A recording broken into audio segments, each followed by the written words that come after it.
has the scourge of Islamic terrorism finally reached Ireland?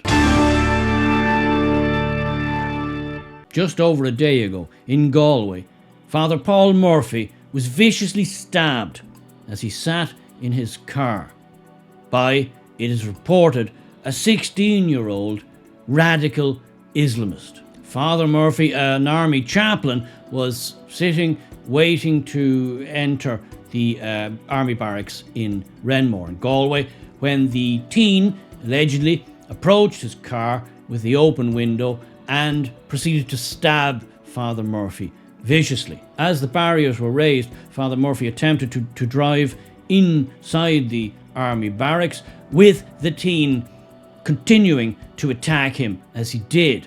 Some warning shots were fired by the sentries in an attempt to stop the attack. The teen was then wrestled to the ground and subdued with the aid of batons and physical force by members of the defence forces.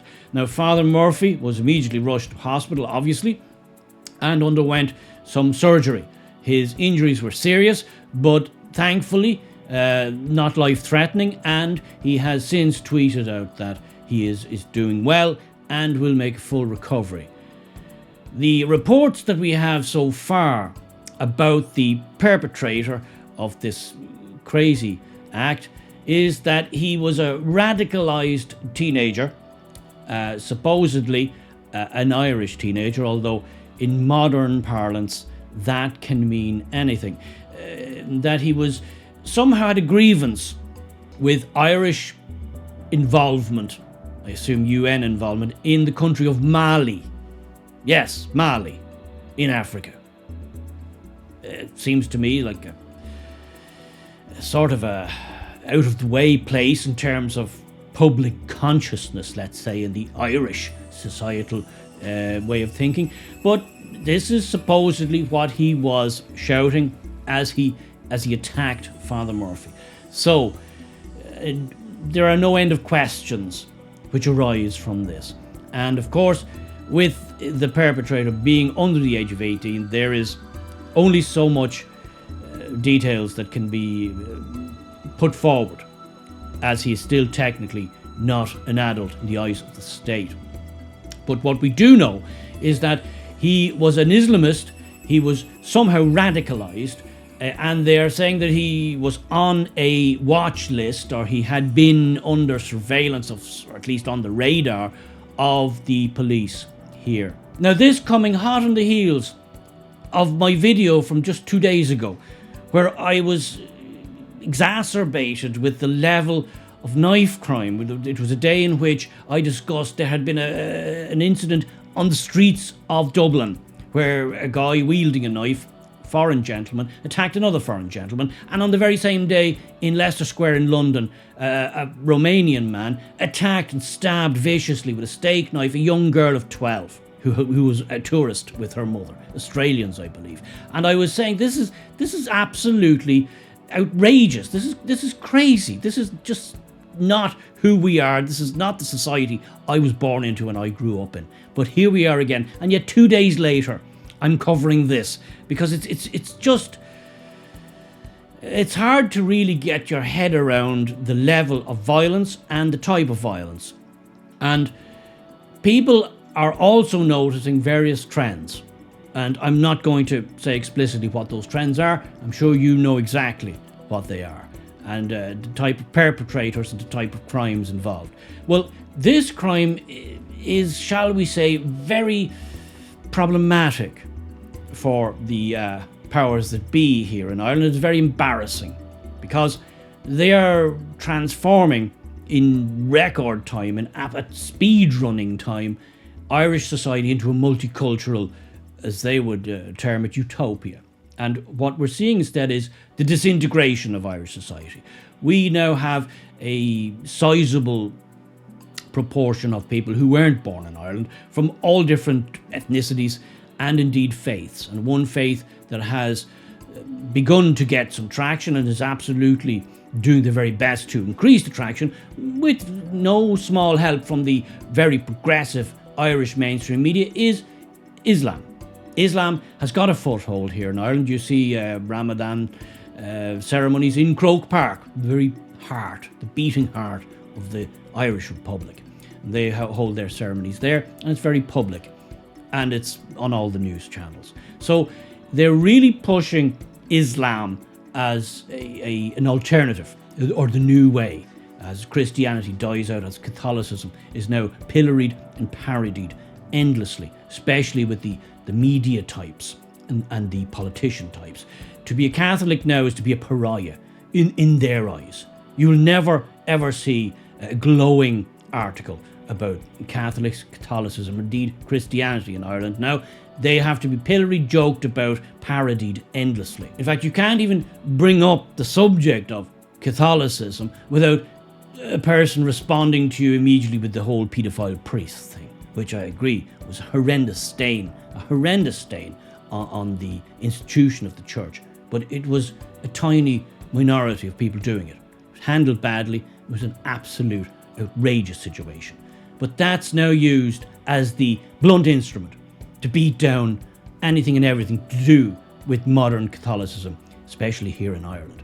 Now, on the other hand, Islam gets a free pass on everything.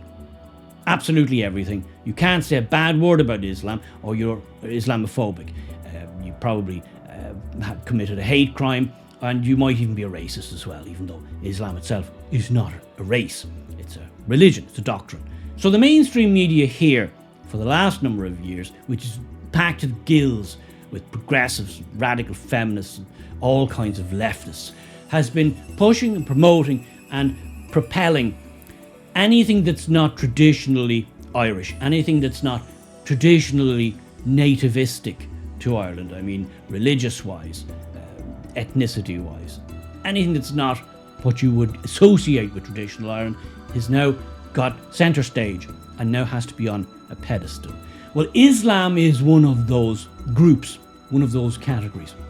And we now have this, and this is extremely embarrassing, because now it looks like, at least on the face of it, and I'm watching it closely, and obviously details are scant and scarce, but what we do know is, and it's not disputed, the teenager was an Islamist, radical Islamist. Obviously, if you're going to stab a Catholic priest, it's about as radical as it gets. But this is a problem now, because Galway, which is where this incident occurred a couple of years ago, I read the stat, the most common name for newborns in Galway was Muhammad. So you can take that as you wish. So Islam is, shall we say, has taken root in Galway. And my question is simply this.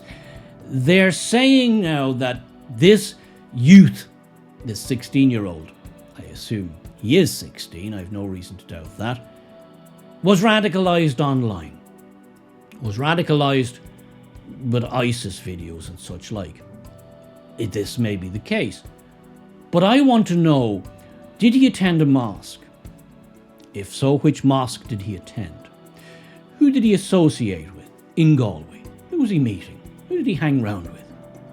Have we got, this is my point, as part of this new, glorious, open borders, multicultural experiment, radical Islamists in our midst? Well, let's be honest, the government doesn't know who's here. The government doesn't know who's coming or going. Well, they gave that up when they abandoned borders. So, has Ireland now managed to become a haven, become a beacon, perhaps, for radical followers, devotees of ISIS, or perhaps the Muslim Brotherhood, Hamas, or other, there are many Muslim terrorist groups, Muslim terrorist sympathizers? Are they indoctrinating naive and vulnerable youth about what's going on in places like Mali, who, to my mind, most teenagers couldn't even find on a map?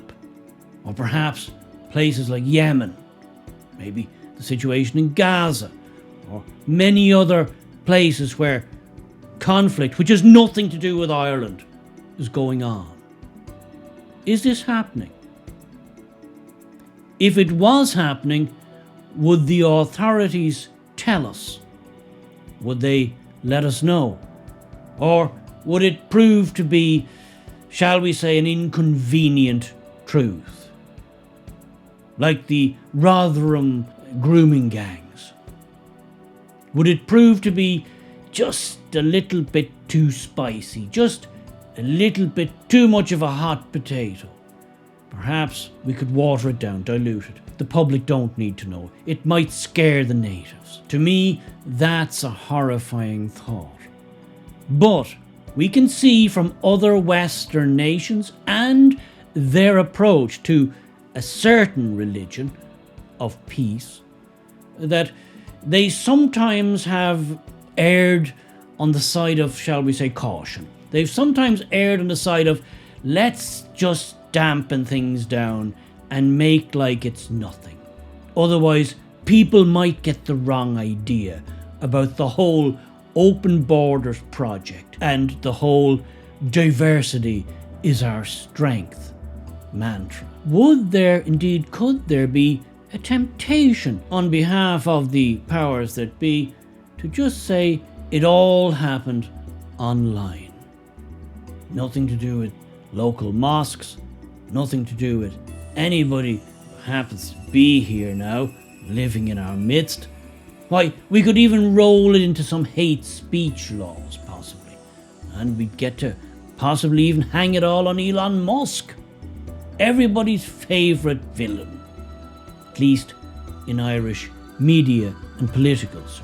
But those of us who know how the modern world seems to work here in the West and how the mainstream media seems to work hand in glove with Western governments, we know if this proves inconvenient or embarrassing for what they're doing and for certain protected groups and groupings, this story will quietly disappear. Well, I won't let it.